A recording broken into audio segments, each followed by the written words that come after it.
Imagine standing in the pitch-black mountains of Afghanistan in 2006, surrounded by the most heavily armed and technologically advanced fighting force in human history. The United States military. They are supposed to be your allies, and you are meant to be on the same joint combat patrol. Yet instead of hunting the Taliban, the Australian SAS commander does the unthinkable. He turns his men around, looks at the Americans, and walks away into the darkness with no warning and no permission. Simply gone. What happened? Was it betrayal, a collapse of command, or a rogue unit abandoning the mission? Official reports tried to bury the event because leadership did not want the public to know that elite operators from two allied nations nearly turned on each other in the deadliest terrain on Earth. But the truth exposes a shocking fatal weakness in the American war machine that the Australians refused to die for. This is the Kora Valley incident. The reason insurgents called Americans a walking antenna farm and spoke of the Australians in fear as ghosts. A story rarely told that will overturn assumptions about modern special forces. Stay focused, because the hidden truth begins now. Picture lying completely still in freezing darkness on hostile mountains. Realizing your own allies are loudly revealing your exact position to a heavily armed enemy. In 2006, the jagged ridges of Uruzgan province in southern Afghanistan were becoming a lethal trap for coalition forces. A landscape of shattered rock and narrow valleys that had consumed armies for centuries, and now served as the center of a growing coordinated insurgency. Operations intensified, forcing joint patrols between two elite forces, the Australian Special Air Service Regiment and American Special Operations units. On planning boards, this partnership looked unstoppable, combining American firepower with Australian reconnaissance to crush insurgents quickly. Yet this assumption hid a fundamental flaw. On the ground, the partnership was a dangerous disaster.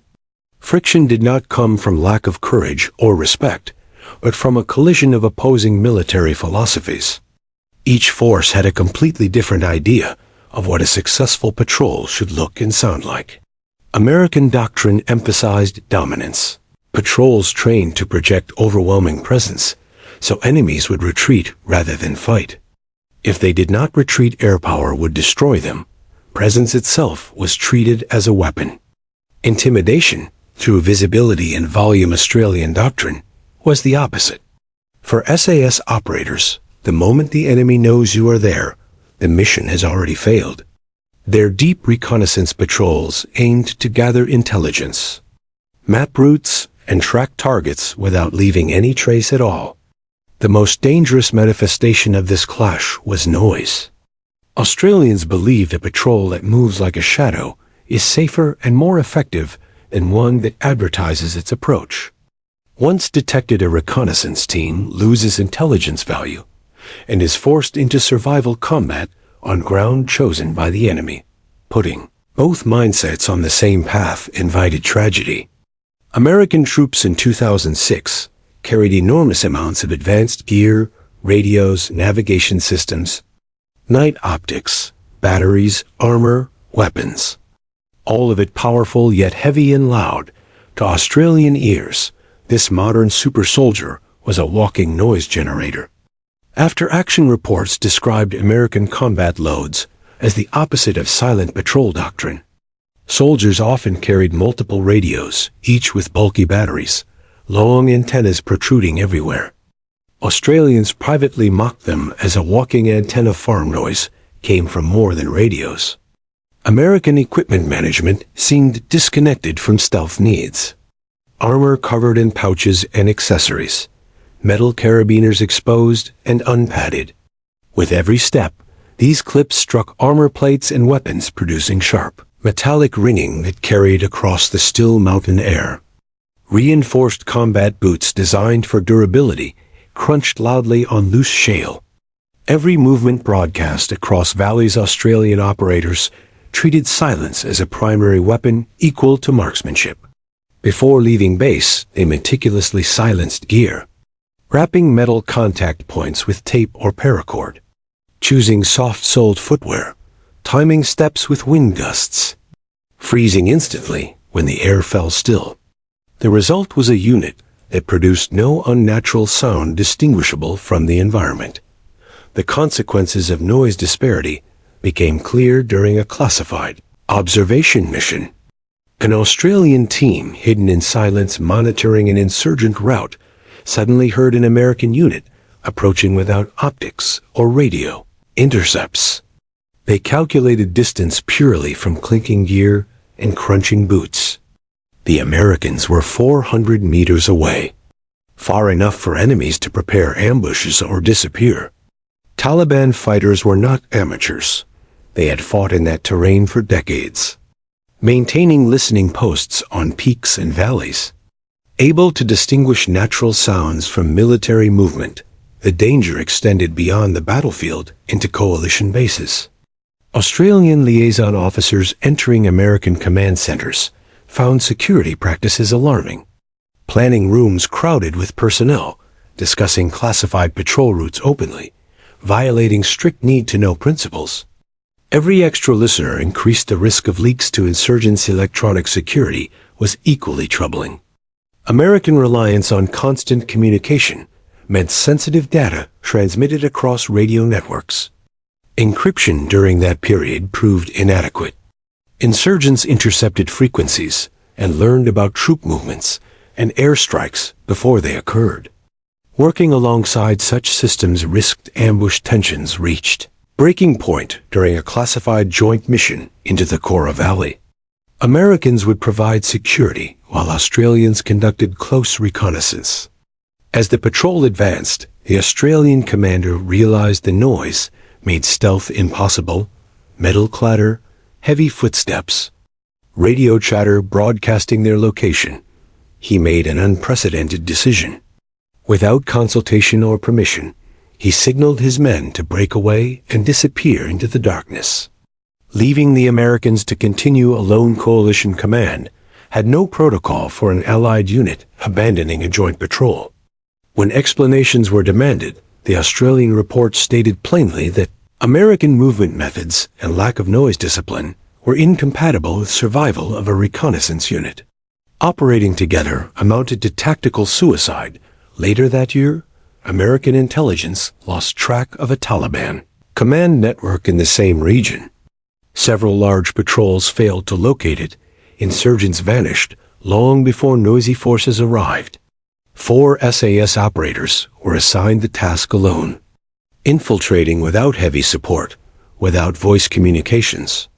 Unable to request extraction for 72 hours, they moved through freezing high-altitude terrain as ghosts, surviving on cold rations, lighting no fires, speaking no words, sleeping in short shifts while maintaining observation. After 3 days, they returned with encrypted data mapping the insurgent network in detail, intelligence that larger forces had failed to obtain for months. They had achieved dominance without firing a shot. Unseen and unheard, this result challenged assumptions about firepower and size.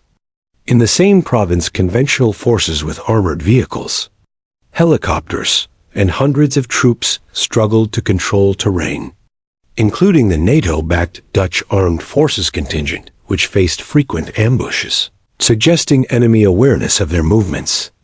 Meanwhile, small SAS patrols of 4 to 6 men produced intelligence-shaping operations across southern Afghanistan. Special operations circles concluded effectiveness in counterinsurgency was not linear with force size. Larger forces create larger signatures. Larger signatures give enemies warning time. Warning time leads to avoided contact, lost intelligence, and prepared ambushes. Success in that environment depended on invisibility. Taliban fighters themselves categorized enemies by sensory experience. American patrols were predictable and detectable. Routes and timings could be estimated. Australians were something else entirely. Insurgents referred to them as ghosts, not because of superstition, but because listening posts heard nothing. Scouts saw nothing. Radios intercepted nothing.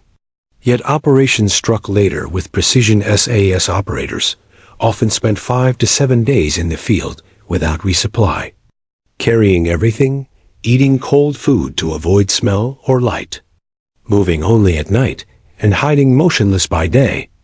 Communications reduced to encrypted burst transmissions lasting fractions of a second.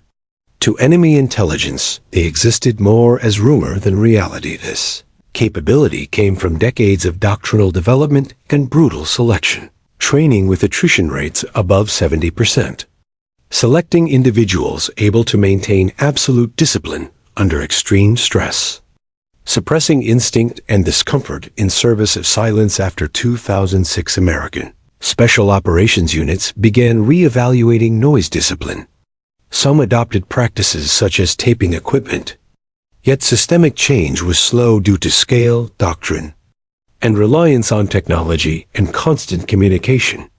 Equipment requirements and command expectations continued to generate noise. Australians did not wait for institutional change. They continued operating as before, silencing gear, moving with the wind, freezing in still air, minimizing transmissions, producing intelligence for operations that would never publicly credit. Demorozgan in 2006 rewarded patience, discipline, and total silence rather than volume or technological dominance. The lesson was simple yet uncomfortable for conventional doctrine.